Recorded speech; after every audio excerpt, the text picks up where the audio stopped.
the press conference by the World Meteorological Organization. Today we are releasing the provisional statement on the state of the climate in 2019. You should have received copies of the press release electronically.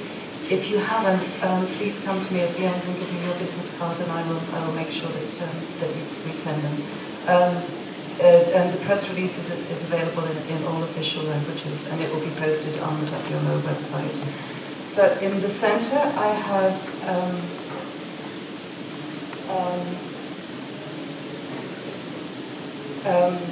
WMO Secretary General, Petri Talas.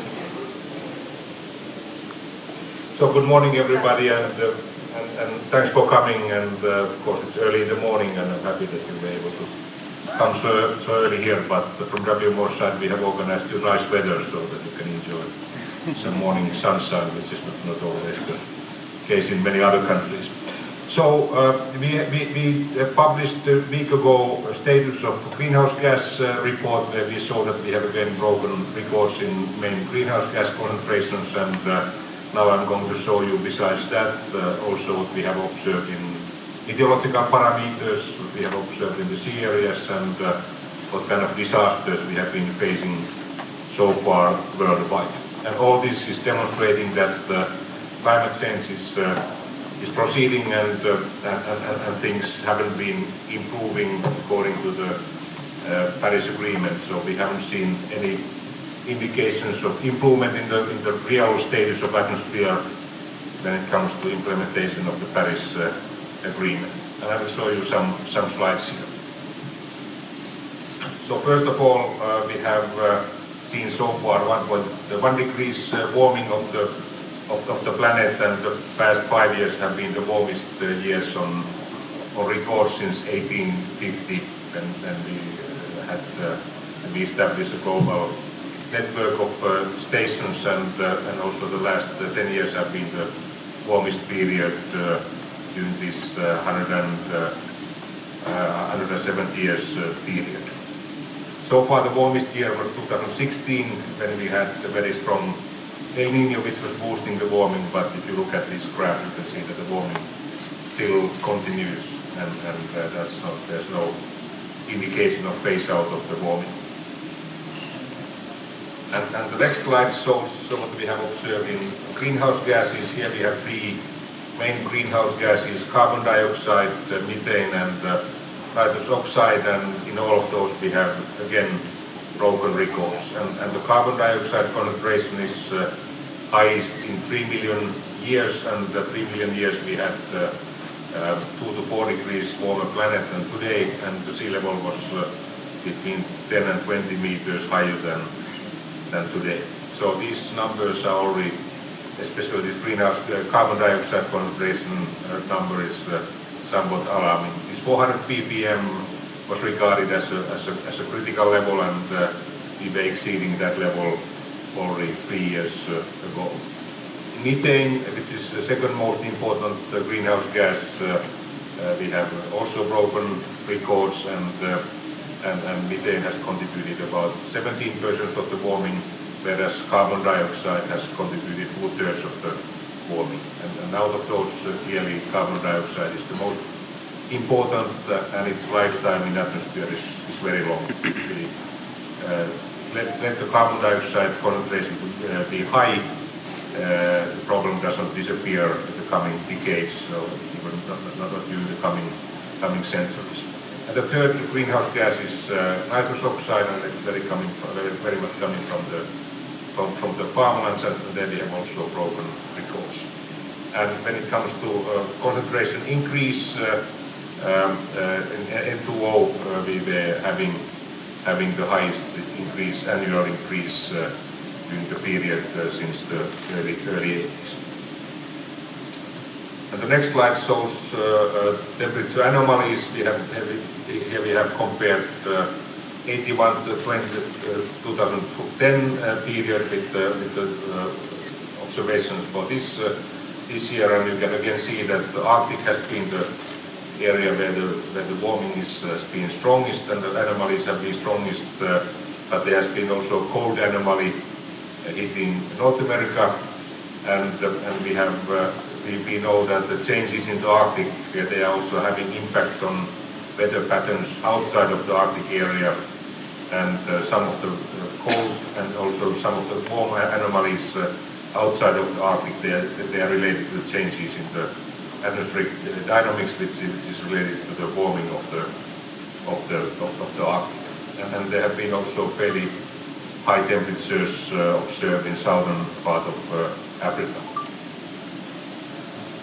And this slide shows what's happening in the oceans, and the oceans have been, we have stored more than 90% of the excess heat to the oceans, and ocean warming is taking place, and we have seen about half degree warming of the seawater. Here we have a graph for the 700 meters deep sea, and it's the same story from the surface to the depth of the oceans. And this warming of the seawater has contributed to the sea level rise, and there has been also a boost in melting of main glaciers worldwide. Especially Greenland melting has been almost tripled during the past 10 years, and we have also started seeing melting of the Antarctic glaciers, and they are going to be the long-term drivers of this. And if you look at the average that we have been observing during the past century, it has been 1 to 2 millimeters per year, whereas now we are experiencing 3 to 4 millimeters per year. So there has been a boost in the sea level rise, and that has led to sea level rise, and it's not uniform worldwide. What is happening in Greenland, for example, it has an impact on the southern hemisphere, and what's happening at Antarctica has an impact in northern hemisphere. And then we have also these ocean currents, and that's why we have some areas where the sea level rise has been more than average. And for example, the Pacific island states have been facing higher numbers than the global average, and which is of course very alarming for them, because they are low-lying and they are the most vulnerable countries worldwide. And then we have melted the Arctic sea ice. We have melted only 75% of the sea ice mass from the Arctic, and the coverage of the sea ice in the Arctic, we have seen the loss both in springtime and also in the autumn time. We have year variability, but the trend is very, very clear here. And since oceans are serving as a sink of carbon dioxide, we are at the same time changing the chemical composition of the seawater. And here we have some records from Hawaii from the late 80s demonstrating that the seawater is getting more acid, and that's an impact on the sea ecosystems. And there's an estimation that the pH is lowest already in 25 million years. And then a few words about extreme events and records that we have broken in different parts of the world last year. First, we have seen heat waves hitting several parts of the world, and for example, last June and July, we were having record-breaking temperatures hitting several Central European countries, which are listed here. And also Australia has been facing records which have been also leading to drought and forest fires, for example in Sydney area, and also India has been facing unusual events which are related to the pre-monsoon heat wave, and also there are other regions. I will show you soon something that has happened in the Arctic Circle area. We have also seen marine heat waves, and we have seen about 40% of the heat waves, they have been categorized as strong ones, and about 1/3 have been categorized as moderate. So this warming of the oceans is also contributing to ocean heat waves. And perhaps the biggest impacts that we have seen as related to climate change, they are felt through changes in precipitation patterns. And last year, this year we have seen drought hitting many parts of the world. This heat wave in Europe led to drought in the same area where we observed very high temperatures. We have seen also drought hitting southern Africa, and then also Australia, Indonesia area has faced drought. So is the case in Central America and also in the Arctic. And in the Arctic, those events are also boosting the forest fires that are causing carbon dioxide emissions to the atmosphere. Then we have seen tropical cyclones.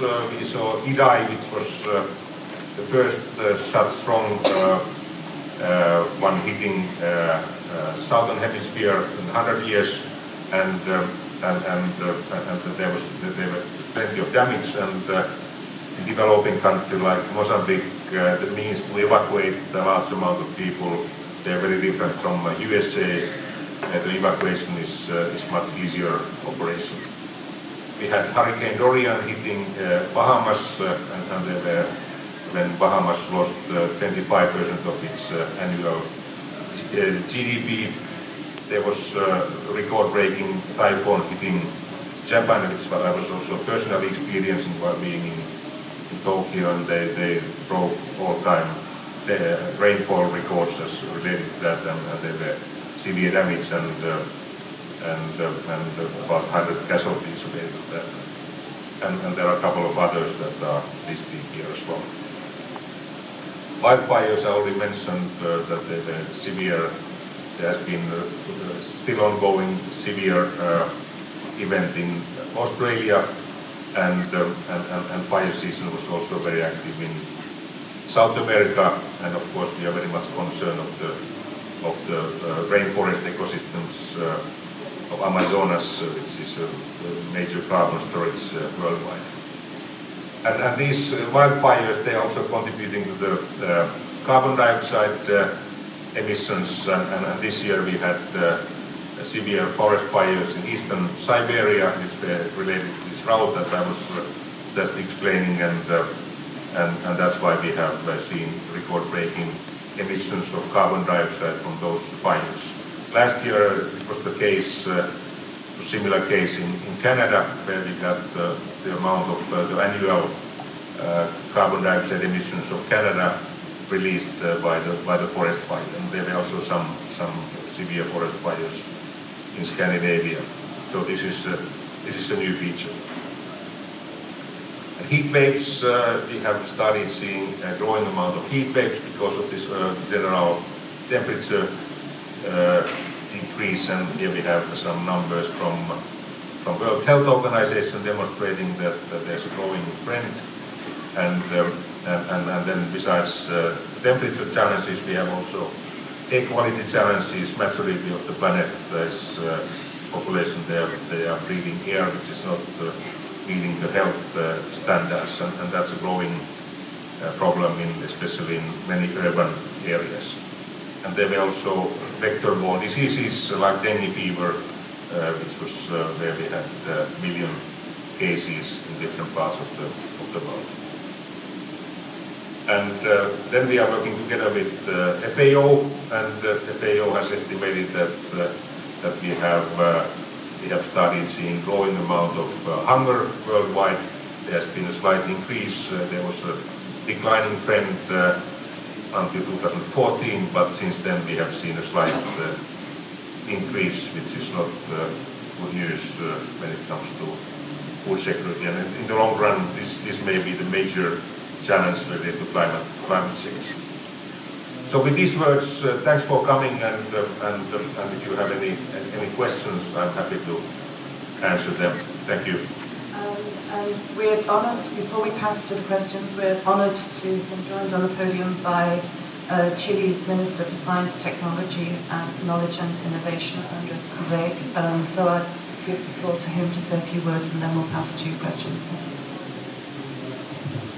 Thank you, Peter. Thank you very much, everyone, for being here today. I just want to mention that the scientific report that we are listening today, I think, represents a new kind of scientific report in which thoroughness, collaborative and systematic methodology produces up-to-date and compelling evidence. And I think this constitutes a remarkable demonstration of a new type of global organization of the scientific community. A type of organization which, in addition, bases the process on an active interaction with government representatives and policymakers. And I think today, scientists and policymakers understand and communicate overwhelming scientific evidence in single agreed report, which constitutes a novel and remarkable feature in the relationship between science and society. We have the evidence, we have the compelling evidence. This evidence is now gathered in a way which allows hundreds, thousands of studies to be brought together, to be discussed, to be also discussed with policymakers. And now it's the role of other institutions like the Ministry of Science to bring that evidence into public policy, which is, I think, the greatest challenge we have now. So congratulations on the report. Okay, so if you could introduce yourself, please, with name and media affiliation. Just to add, Professor Tallis is joined by Max Dilly, who's our Director of Climate Prediction and Adaptation, and by Omar Badour, who's the Scientific Coordinator of this report. Yes. We are hearing German radio Deutschlandfunk. Temperature depends also on El Nino and La Nina. Could you comment on that situation, please?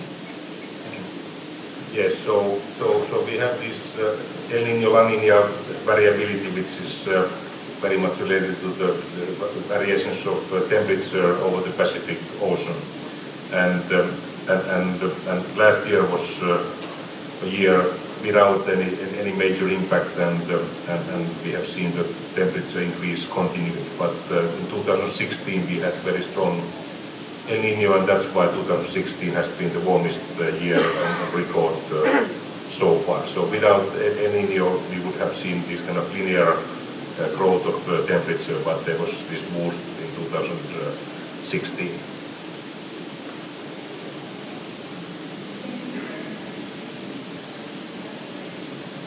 Susumu Kojima from NHK, Japanese public broadcaster. Two questions, if I may. First, can you tell us what was the global mean temperature for this year from January to October? And secondly, can you tell us the impacts of climate change on the floods and heat waves in terms of occurrences? I mean, can you say once in a century events taking place more often? Yes, so we have seen 1.1 degree warming worldwide so far since the 19th century. So that's the exact number, and we have seen increase in the amount of weather-related disasters, and we have seen increase in the amount of flooding events. We have seen an increase in the amount of storms, and also increase in the amount of heat waves and also drought events. And the dominant ones, when it comes to numbers, they are storms and flooding events.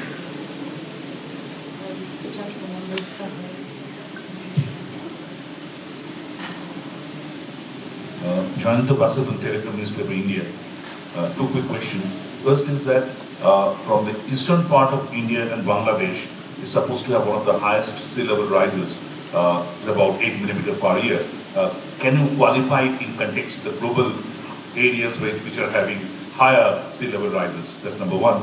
And number two, already we have seen that UNEP report saying that we need to kind of treble, at least treble the NDCs to reach a 2-degree limit, if we want to reach 2-degree at least. But this report and the UNEP report are clearly showing the need to kind of increase the ambition. Do you think these reports will have any impact on the negotiation in the current COP?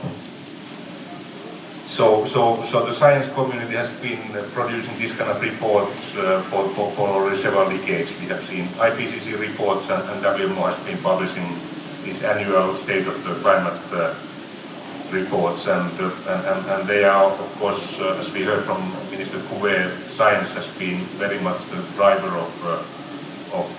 the driver behind the Paris Agreement, besides the fact that we have started seeing the impacts of climate change. So without impacts, it would have been more theoretical.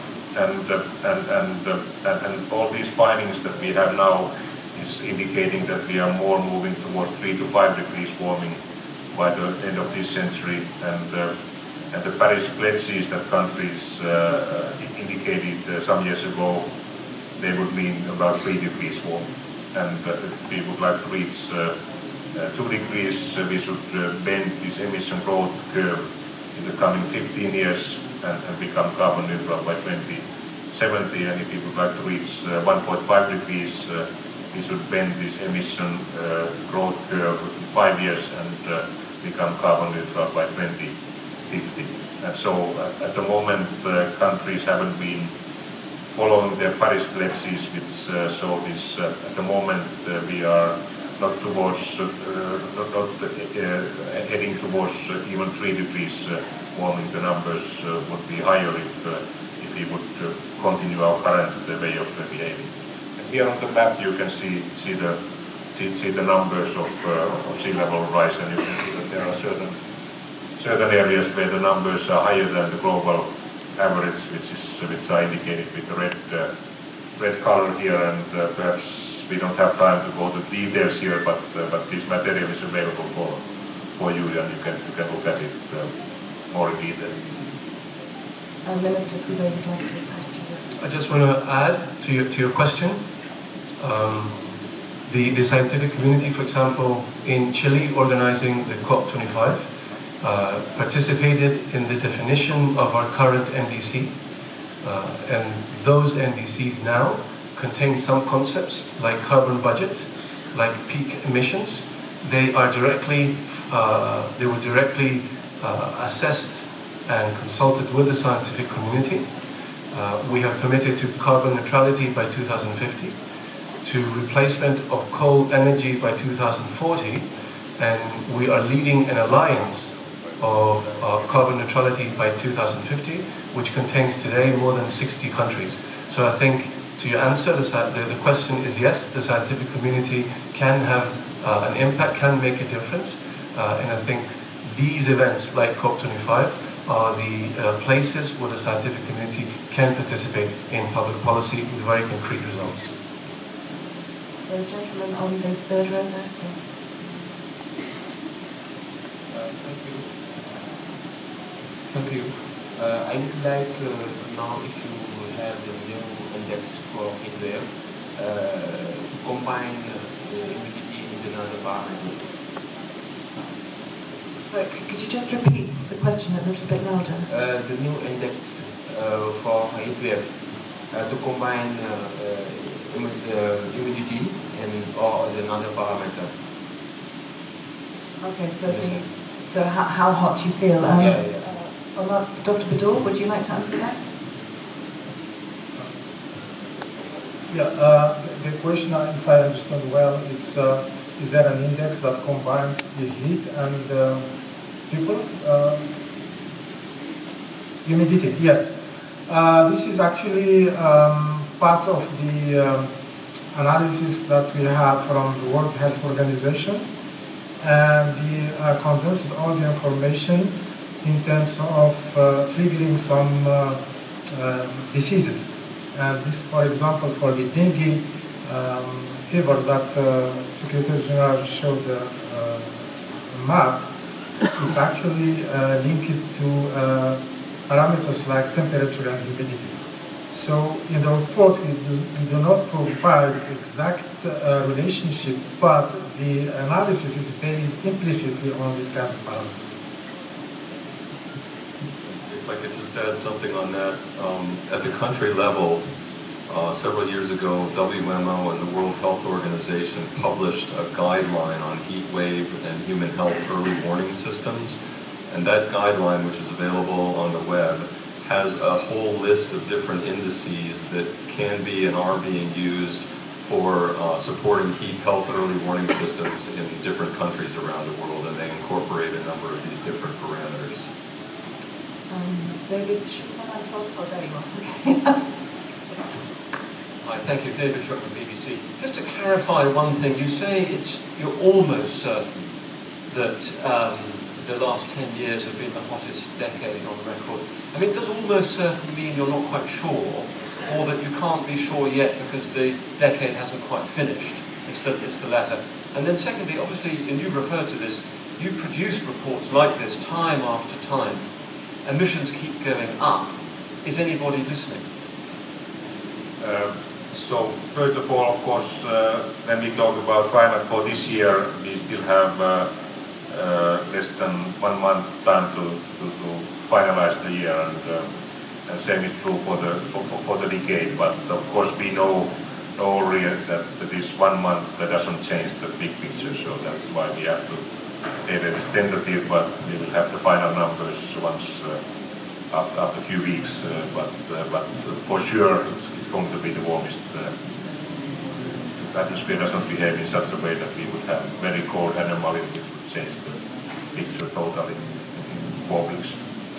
And still, has this message been heard? I would say that the message has been heard, and there are several countries, especially European countries, who are planning to have very ambitious programs, and there are individual countries which are already having very ambitious programs worldwide. Chile as one example. And we have also started seeing growing interest of the private sector to offer climate-friendly solutions, and there's growing amount of renewable energy used in many parts of the world. And if you look at the car industry, it's a growing amount of electric vehicles and biofuel vehicles that are coming into the market. So the world is moving, and this problem is understood, but so far the ambition level hasn't been high enough to reach the Paris